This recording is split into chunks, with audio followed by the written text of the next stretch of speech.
we're going to be looking at the rhythm section for Highway to Hell by AC/DC, and this has always been, yes, it's overplayed and all that sort of thing, but it's still one of my favorite songs by AC/DC. And what I'm going to do is show you how I play it, then I'm going to give you a couple of other options of ways that you could play it to make it more comfortable for yourself. For me, if you've seen any of my teachings before, you know I always try and get people to understand that trying to play something exactly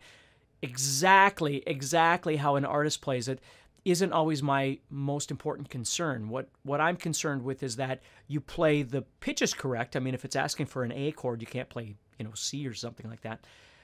But positionally, if you play A here, or you play A here, it's kind of up to you. If you want to replicate it like the artist did, that's great.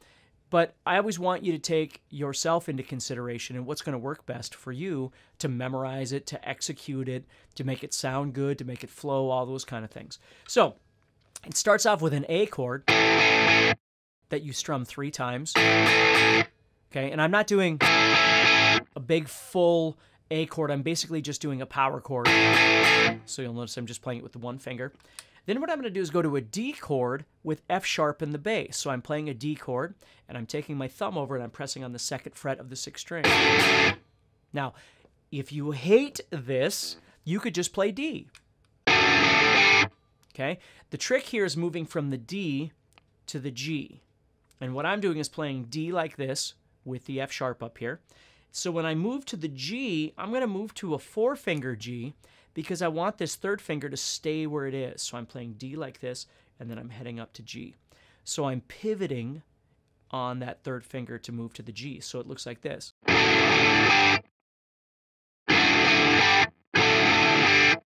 see that? So I have, and here it goes. Again. Again. Then what I'm going to do is head back to D and then play A twice. So it looks like this. Notice how I'm stopping the strings. Stopping the strings. So in between each one, you'll notice I'm stopping those strings. So that way there's space in there. Now, I don't have any reverb on here, but this would be a nice place to have just a little bit of reverb to fill that space a little bit like the album.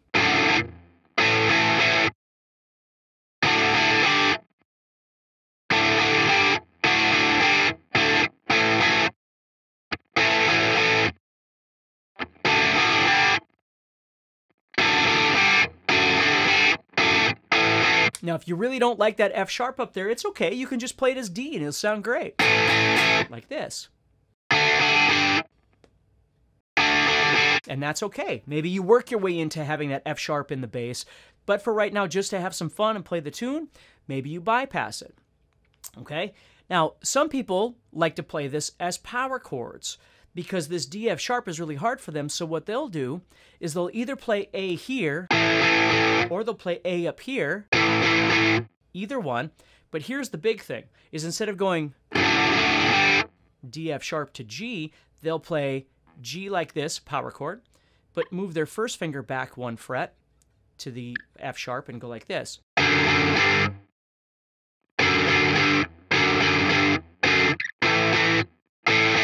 Whichever A works. When I first started learning how to play guitar, that's how I was taught, was to play it like that. I don't remember if I played A here or here, but we'll just put it here.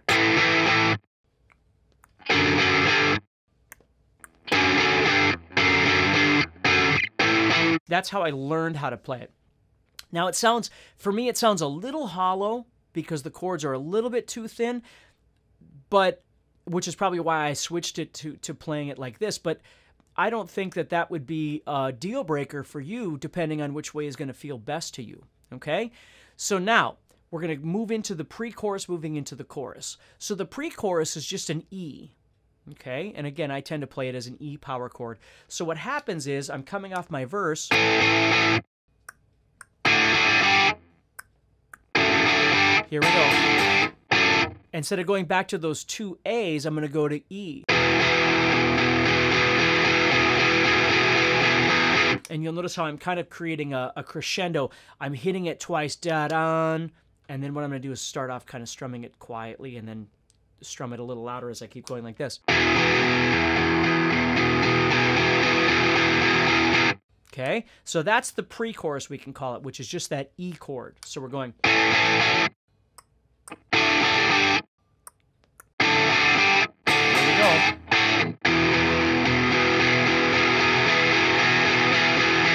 If you'd rather, play it as a full E chord, that would be a cool thing to do there too, because you're building that volume, so you've got more strings to strum. So an E chord would be great there too. Okay, then what we're going to do is we're going to go into the chorus, and the chorus looks like this.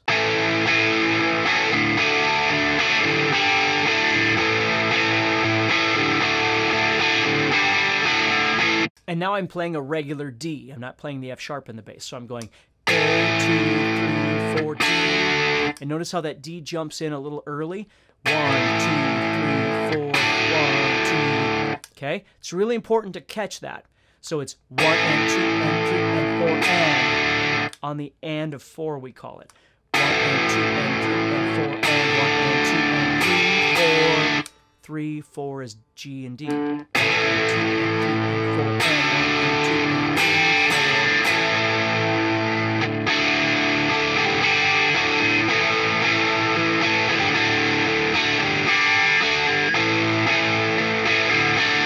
Again, whatever feels comfortable for you. I'm doing kind of a boom, bum, bum, bum, bum, bum, bum, bum, bum, boom, bum, bum, bum, bum, bum, bum, bum.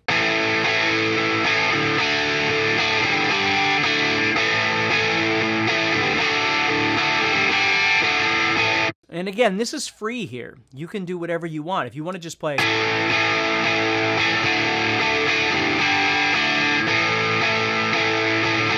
This whole strumming element in rock and roll is really important because there isn't any one specific kind of strumming pattern, especially if you're loud and you have distortion. You don't hear all those strums anyway. It has more to do with what feels good to you to keep that groove going as you play this song. If you just go.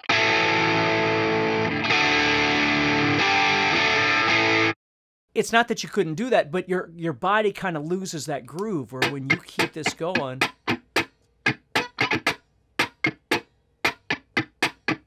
It kind of keeps the whole thing flowing.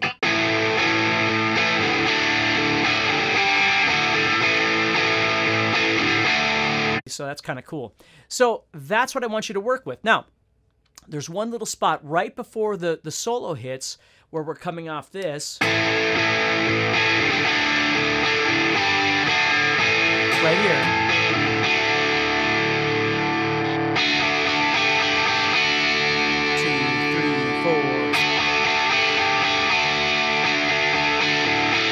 And then it goes back into that main riff for the solo. Now all I'm doing there is playing a D chord and adding up my pinky for a D sus4. 2, 3,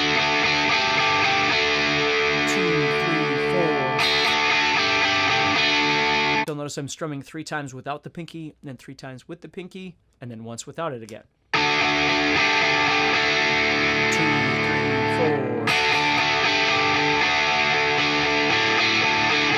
And then I'm just filling that space with strumming until I go back into the chorus, which again is the solo, but the chords underneath are just the chorus chords again. So that's the tune. So have some fun with it, and again, enjoy yourself a little bit, but be willing to make small adjustments to make it comfortable for you to play, because it's all about you enjoying yourself, turning up your stereo a little bit, turning up your amp a little bit, and having some fun with it, and not just getting so deep in, well, how did he strum that chorus section?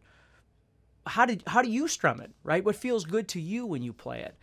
And again, the longer you play and the more you play this song, the more you're going to find a nice groove that feels comfortable to you.